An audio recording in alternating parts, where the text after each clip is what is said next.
This episode is brought to you by LifeLock. During tax season, your personal info travels to a lot of places. Between payroll, your tax consultant, and the IRS. If your W-2 gets exposed, that's just the ticket for identity thieves.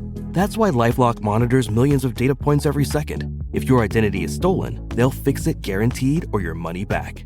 Don't let identity thieves take you for a ride. Save up to 40% your first year. Visit LifeLock.com/podcast. Terms apply.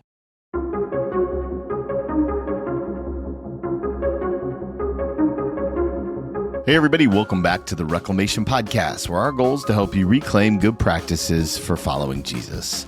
If we haven't met yet, my name is Tony, and I am your host. Every single week, I have one simple goal: to help you reclaim good practices for following Jesus.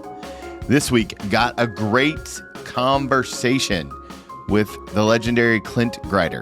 His latest resource, Mind the Gap, is all about the local church. It's a deep dive into what we're doing and if what we're doing is really working. It's based on the London Underground and the Gap in where the trains are. It's a fascinating conversation. He tells the story so much better than I do. Trust me, listen to it. And then ask yourself some questions about waypoints and constants and patterned activity and the awareness gap and all of it. It's such a good dialogue. This is a thinker dialogue, so you may want to get the pen and notebook out. Guys, I'm super thankful for you, and if today's conversation is helpful, do me a favor, hit that subscribe button wherever you listen to podcasts, and leave a review on iTunes. And the highest compliment, share this episode with a friend. Maybe somebody who you know needs to think about their gaps. Now, without any further ado, here's my conversation with Clint Grider. Clint, thank you so much for being on the podcast today. I can't wait to jump into this conversation. It is so exciting to be here, Tony. Thanks so much for having me on. Well, listen, I know that you've already listened to a couple of podcast episodes, so you know the question I'm going to ask first. How would you define the calling that God has placed on your life? Yeah. I love that you open up your podcasts with that question. It's so good. Let me tell you a little bit about my background, because I think it sort of communicates the journey. I come from a higher education and nonprofit leadership background. And so my master's was in educational psychology. My doctoral research was in process improvement and group dynamics. And so I get really excited about figuring out how people tick. It really fascinates me. And it fascinates me why certain organizations and ideas really connect with people and other things don't.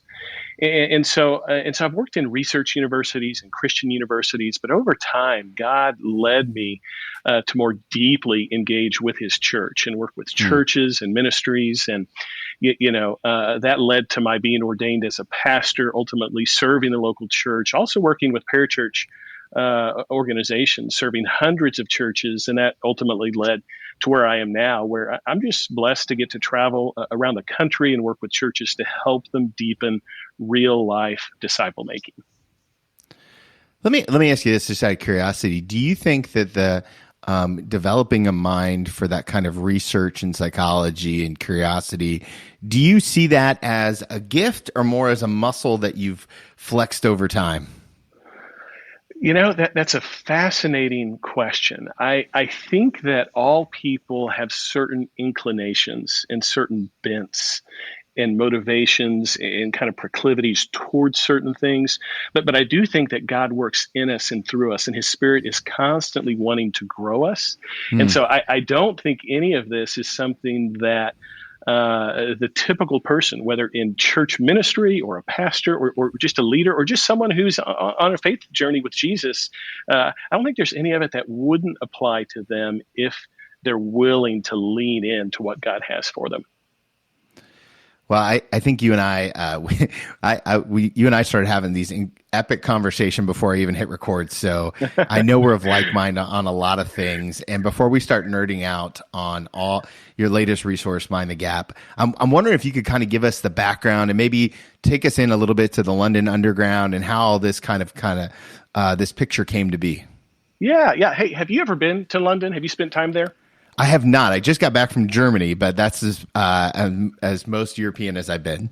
Oh man, you've got to go sometime to London. It's a great city, and we went over for the first time when our daughter was studying abroad there. And the London Underground, in case some of your listeners aren't familiar with it, is the largest and oldest subway system in the world. Hmm. And so there's some really cool things about it, just being that old. Some really cool things about the system when you get into the inner workings of it. But one cool thing is when you enter each station, emblazoned on the platforms and kind of booming over the loudspeakers is this phrase. It's really an iconic phrase in London that says "Mind the gap." Hmm. And so the idea here, some of these stations are old enough where trains are on these curved platforms. And so you've got to be careful, as you step on or off the train, or they may be higher or lower than the platform. And so it's this idea that you really need to pay consistent attention when you're in the stations. And as I began thinking about this, I really discovered that if we are going to lead well within the church, there's this kind of cool metaphor that the London Underground gives us that relates to church ministry and the structure of church ministry. So let me jump in to this just a little bit. In the underground, you have trains, stations, and destinations. And so if we're going to lean into disciple making that's truly effective, we need to get people to the right stations, to get them on the right trains in their life, to reach the destinations that God has for them. So let's start with destinations. Destinations represent the spiritual fruit, the ever-growing fruit in our lives, those disciplines, the sensitivities, the intentionality, the way we engage with people around us that God wants to grow within us. So if those are the destinations that God has for us, we have to do something to help shepherd and disciple other people to get there. And so if you think of trains as kind of, trains are kind of in ongoing motion. I like to call them constants. Those represent the ongoing things we do, either our habits or those can be ongoing things that the church may do or in training or other kinds of things. But those are ongoing things moving people more and more toward destinations. But the big idea is you can't get people on the trains unless you get them to the right stations. Because every station doesn't get you on every train. Yeah, amen. But and every train, by the way, doesn't get you to the right destination. And so it's this interesting idea. So stations represent what I call waypoints. Those are the more short-term things we do. Those are the things that we do that are intended to point the way to get people on the right train based on where they are in their journey. And so at your church, Tony, do you guys have some shorter term things that you might do, some events or some other things like that? Yeah. Well, I mean, we'll do some like life groups, for example, some seasonal life groups that may not go all the time, or we do something called New to Grace, where someone who's brand new to the church might come in and kind of get an orientation about who we are and what we're trying to do.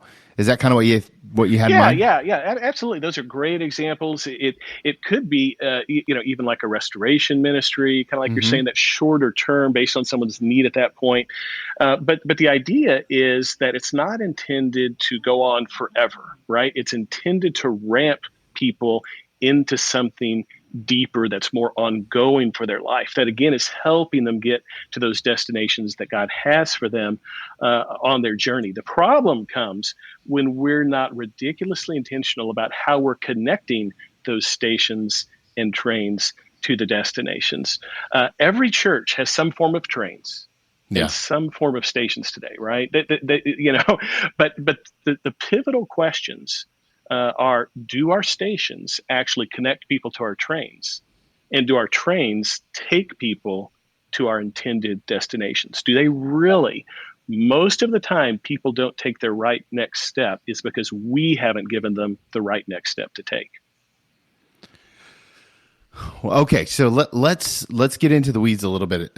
Can you give us an example that we can kind of put our handles on that maybe you've experienced as you visited churches all over the country? Because I think right now a lot of people are going, I don't know what train I'm on, I don't know what station I'm at, I don't even know what, where do you begin with all this? How can we put some handles on this?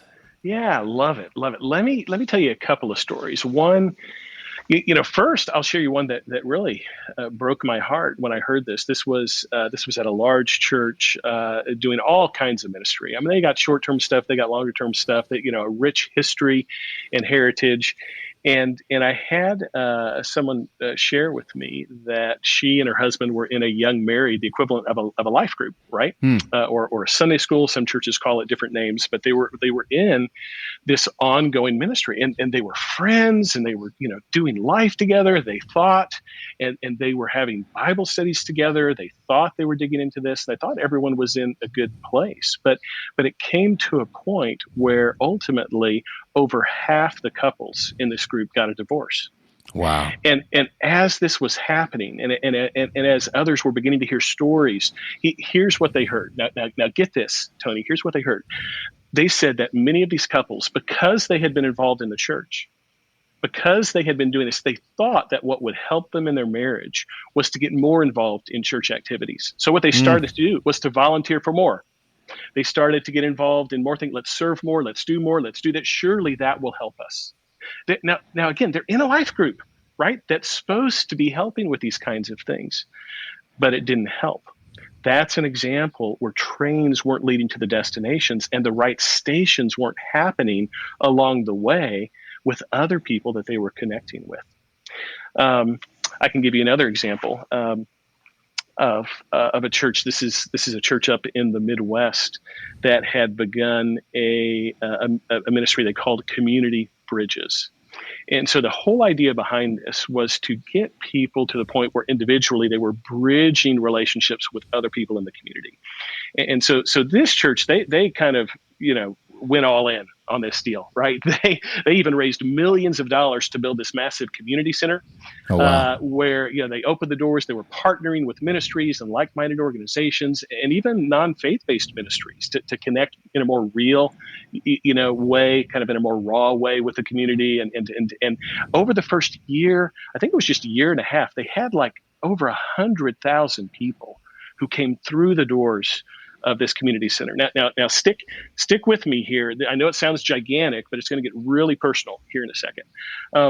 And so they're doing all this stuff, and all these things are happening. All this ministry, serving, doing all these things, and then as we dug into it together, they began to have the sneaking suspicion: are our people just giving to this and maybe volunteering to some of the short-term stuff, but maybe it's not really transforming their life in the way they're personally engaging with others. And so we went in, we did a whole lot of research, we got some data back, and Tony, you would just be amazed. It blew them away at how many people supported the community center and this idea of community bridges, but how microscopically few were actually doing this. So it was actually translated into something where they were relationally connecting with people in an ongoing way. And this actually led to some very concrete next steps that totally transformed the way they approached it. So one of the terms that you use in the resource is this idea of a breakthrough church, right? And so you do a really great job of kind of characterizing the different types of churches that people might find themselves in. I'm wondering if you could kind of paint a description of, for the audience here, what a breakthrough church is. Because I think as we think about transformation, individual transformation, that feels directly connected to this idea of a breakthrough church. Yeah, absolutely. It's what I would suggest is a breakthrough church gives proper, deep emphasis that's based on evaluation, that's not weird, that's very relational, that's very consistent, but also isn't legalistic, that helps them emphasize both waypoints and constants in the right way. Meaning they're so clear about the destinations, the practical and the personal destinations that they're going for in each person's life, that each person can relate to it.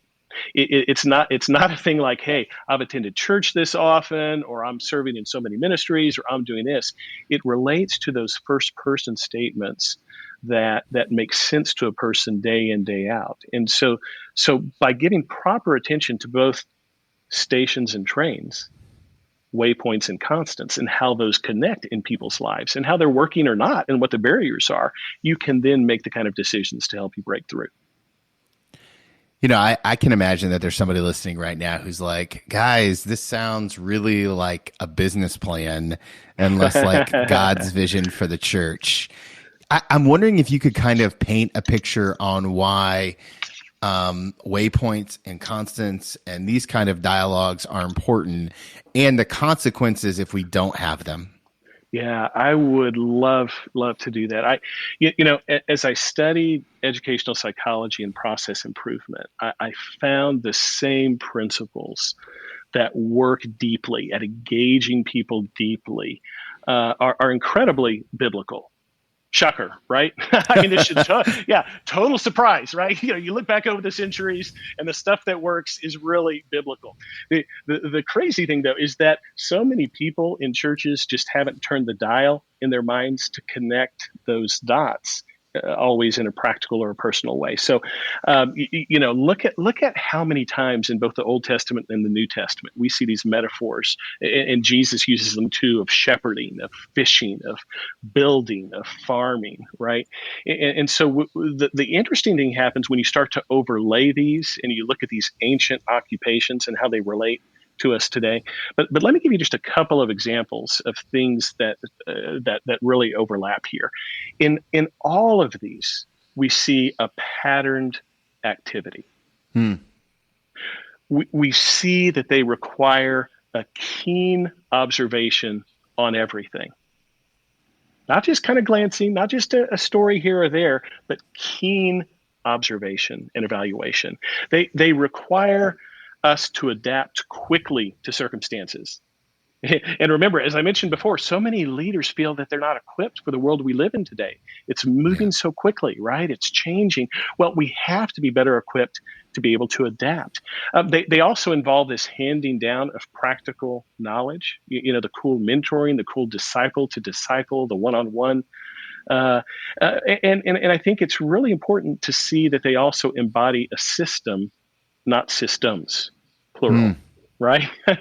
So many churches and so many even well-intended disciple-making approaches. You have a system for something over here. Maybe it's a ministry and you've got some people over there trying to run it as well as they can, get as many people involved as they can. Then you go over here and you've got another ministry or another system. And they may talk and they may use general language that says, oh, sure, we're building the kingdom or we're making disciples. But what happens is they're not connecting deeply together in what the outcomes actually are in people's lives. And therefore, they don't have a way to know that they're interdependent like the Bible describes. Just look at the stars.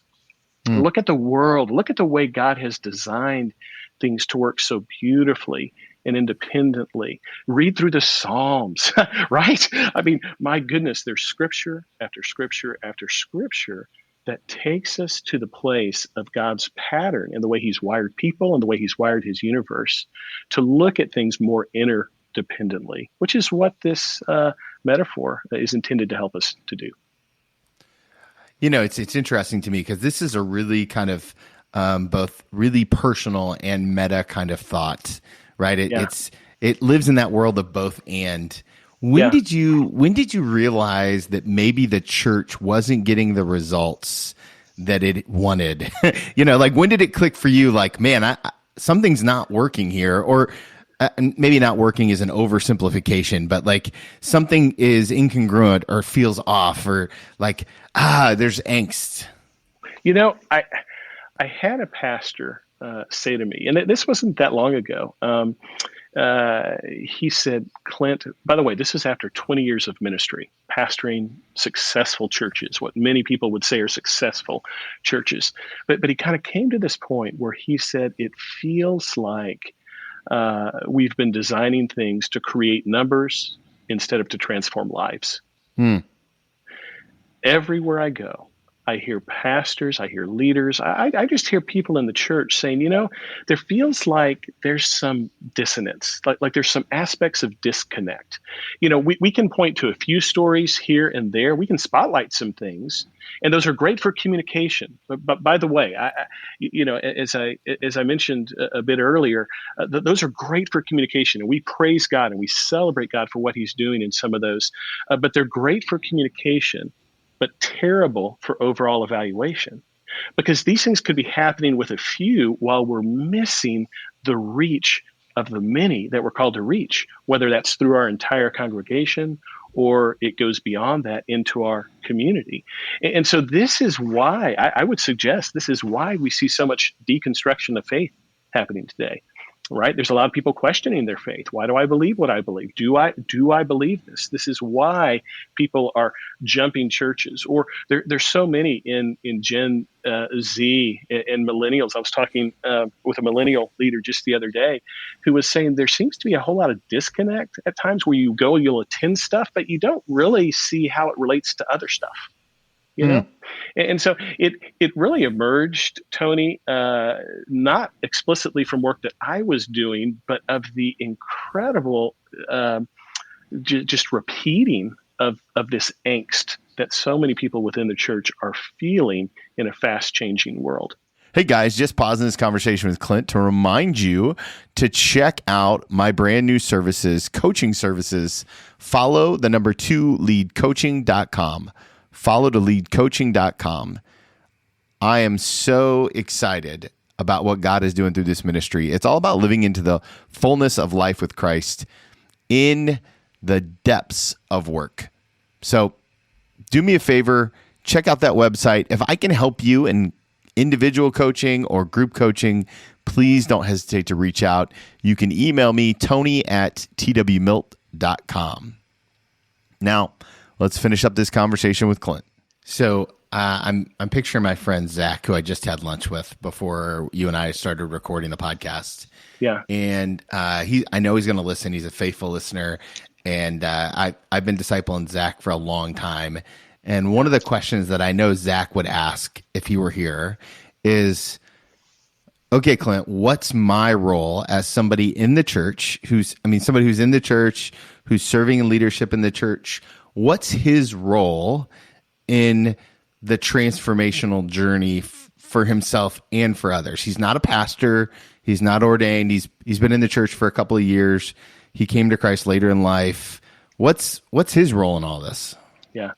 Hey, Zach, man, thanks for listening, by the way. I'm so glad you're committed to the podcast. I'm so glad that you're seeking what God has for you in your life, and that really applies to all of us. Let me say a couple of things. First, I want to say that, Tony, to all of your listeners, whether they consider themselves called to church ministry per se, right, on staff at a church or a leader in a church, a lay leader, whatever terms they want to call, if you don't consider yourself to be a leader, if you hear that term, you're like, that's not really me. I just want to challenge you first of all. And I just want to say, hey, everyone, if you're on a faith walk with Jesus, if you're seeking what He has for you, you're a part of the church. He is calling you to be a catalyst in your church. He is calling you to be a catalyst in your world where you live, work, and play every day. And so, as we lean into that, these destinations that God has for us are really, really important. And so I'd love to share with you just a couple of examples of some of the stuff that some churches have used to help answer the question you just asked. And it relates to how they have phrased some of the destinations. So let me share some of these with you. They're really, really personal. It's really cool because it gets so far deeper than just the general fruits of the Spirit. They're fruits of the Spirit, the love, joy, peace, patience, kindness, all of those things. Yes, that's what we're going for. But for most people, they can listen to a message or they can go to an event or something and they hear those and they nod and they say yes, but it doesn't get really personal. So let me share a couple of examples with you. So here's one from a church. One of these, they phrase it in the first person, by the way. That's what I encourage churches to do. I find myself becoming more and more sensitive to the Spirit's prompting and leading throughout my day. Is that something that I would say is always or often a characterization of my life? Is that something that's ever growing? When someone wrongs me, I find myself responding first with compassion and curiosity about what might be going on in their life right then. Is that a little convicting, right? Sometimes, is that right? Is that, we dig into this. I can name a recent situation in my family where I've offered an apology or sought reconciliation. Or, gosh, the world is so busy. We were laughing right before the podcast, about travel schedules and all this kind of stuff. And here's one: I have rhythms in my life that allow me to recharge through Sabbath, rest, and retreats.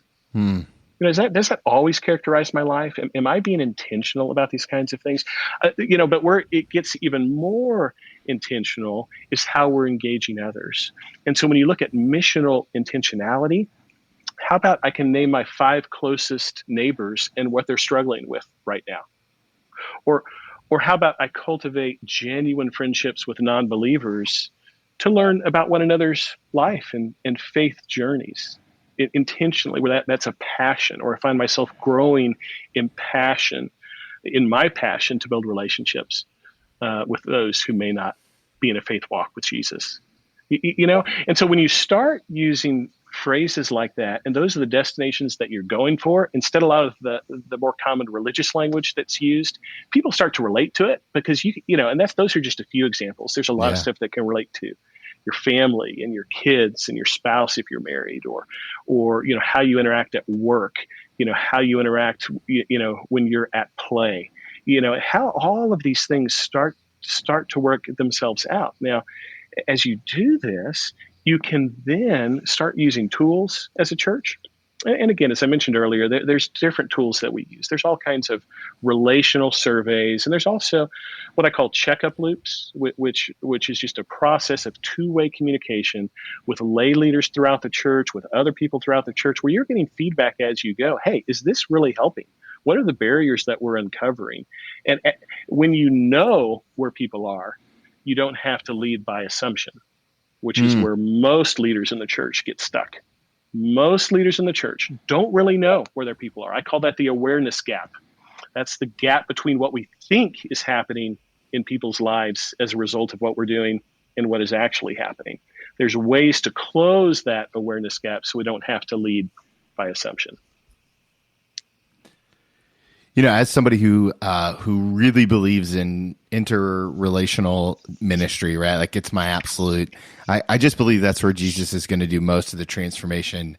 I think that this is incredible stuff. But I can imagine that as you roll this out to churches all over the U.S., and as you talk to more leaders, it can sometimes be met with resistance. I'm curious what messages that you're hearing from pastors who are scared. Yeah, I love that you're asking that question, Tony. There's, in fact, this is chapter 2 of the book. Chapter 2 really digs into the common fears that we all have in actually evaluating, right. There's sometimes we don't like to be evaluated because we don't want to find out what it may tell us. Amen. Right. And it's like, oh, wait a minute. No. Let's just go back and let's just pretend like everything is working. Right. And so, as I have a lot of wonderful confidential conversations over coffee, there are so many more people who say, you know what? The reality is I am so busy. Ministry is exhausting. It is more exhausting than it ever has been. Again, because of the world we're living in today. It's so turbulent. It forces us to adapt more and to be more agile in the decisions we're making and in the way we're leading. But so many people don't feel equipped to do this. So even if you're listening and you are a pastor or you are on our church staff, maybe you even went to seminary, I cannot tell you the number of people who have said to me, I was not trained in seminary to do ministry in a world like what we're experiencing today. I wasn't trained for this, in seminary. And so where I'll take them is to this place of, hey, why were you called? Why were you originally called to ministry? And so when we go there, and this is for each of us, right, in our own calling, but this is for each of us.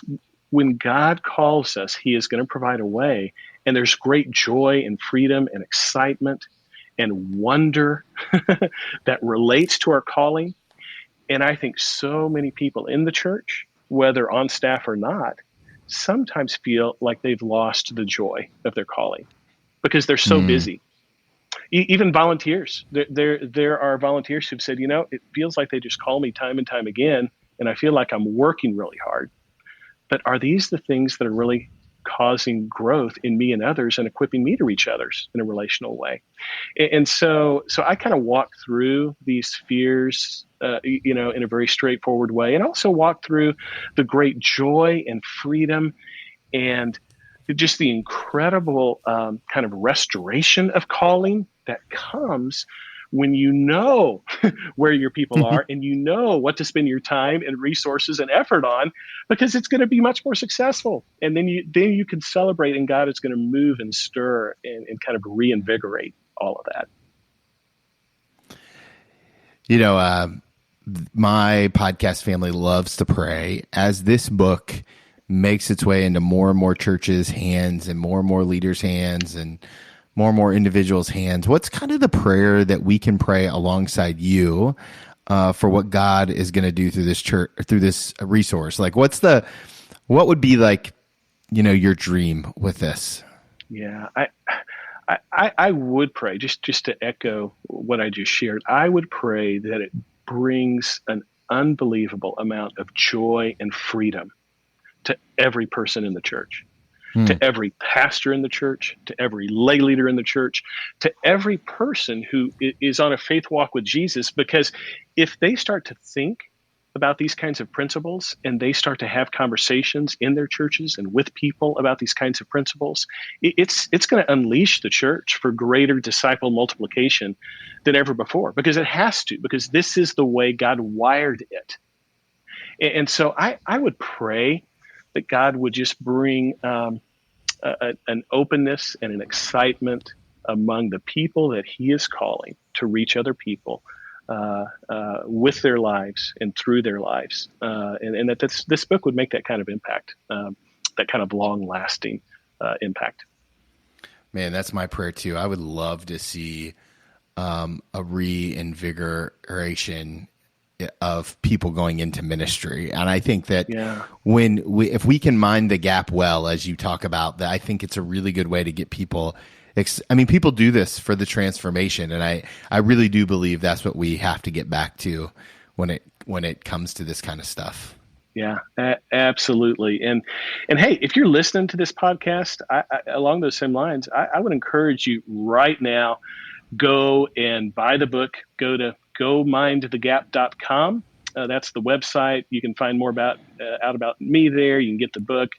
And it's a great place to start, just to dig more deeply into what it is God may have for you, again, as a leader in the church. And remember, everyone on a faith walk with Jesus is a leader in the church.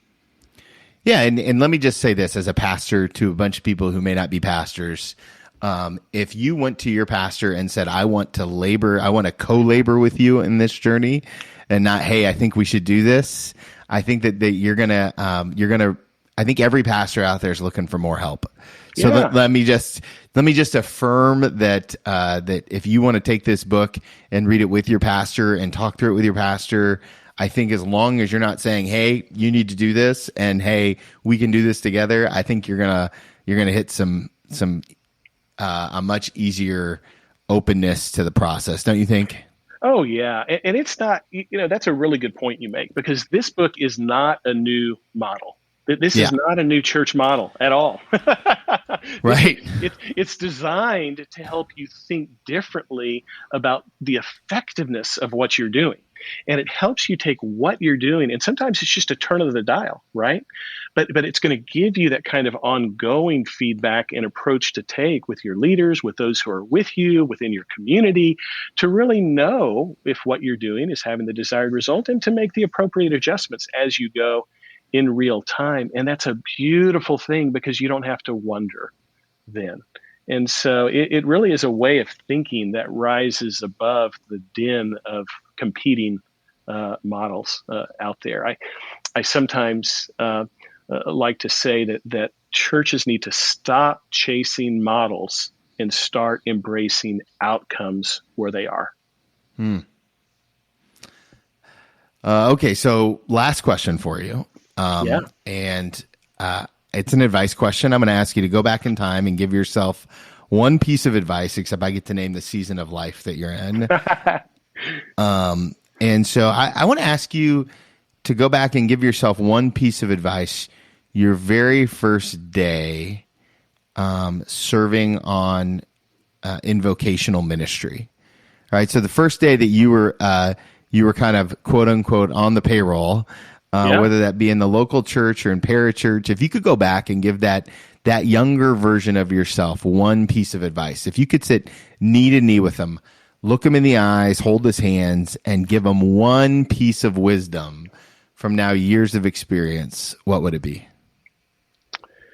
Define the outcomes that you're going for based on personal journey progress, not based upon metrics. And so metrics are important. Don't get me wrong. But there are many things that we will ascribe success to, even in ministry. Things like participation, things like giving. And those are very important. Again, please don't misunderstand me. That kind of engagement is very, very important because those are outflows in a sense of what's happening in our lives. The problem comes when we don't ascribe what's really happening in people's journeys as a result of that participation. And whether in parachurch ministry or even within the local church, I have found so many times, and I even thinking back to my initial day, as you describe it, I wish I had been more direct about saying these are the kinds of individual outcomes that we want to consistently talk about, that we consistently want to lean into, and that we consistently want to come up with ways to measure to know if we're breaking down the barriers in people's lives to reaching those kinds of destinations. Clint, I also know that there's a chance that there's some people who are going to want to work with what you do, and maybe they need more help than just the book. Where can they go to learn about the kind of the measurement process and how you do to walk alongside, what you do to walk alongside the local church? Where's the best place to go for that? Yeah, so the website, gomindthegap.com, there are links there for consulting or for help, along the journey. The organization I work with is called Auxano. It's a biblical word. It's a Greek word that you find in the book of Luke and the book of Acts quite often, loosely translated. It means to cause to grow. And so when God shows up in people's lives, he Auxanos his people. He says, I Auxano my people. I Auxano my church. And so it's really this idea that it's not about the things that we're doing to help a church. It's the navigation that we're providing along the way that helps God work within his people based on his calling in that context. And so they can connect with me and find out how to have conversations about this by checking out gomindthegap.com. Clint, I'm so thankful for your heart for the local church and for our time today. It's a fascinating dialogue, and I can't wait to see what God does next. And it's my hope and prayer that we can stay connected as we both lean in to what God has for us. Thanks, Tony. I pray the exact same thing. I told you guys, what a great conversation. I loved the way he talked about destinations as a spiritual fruit. I love the idea of reevaluating what God's desired outcome is for the local church and journeys and what that means. And this is the kind of stuff that I do a lot in my other jobs. So it's such a joy to bring it here to you on the podcast. And remember, guys, don't be afraid to check out Follow to Lead Coaching, and as well as hit that subscribe button wherever you listen to podcasts. I'm so thankful to be a part of this community with you, and I'm thankful that you take the time to listen. I know you don't have to, and your time is valuable. So thank you so much. And remember, if you want to follow Jesus, you must be willing to move.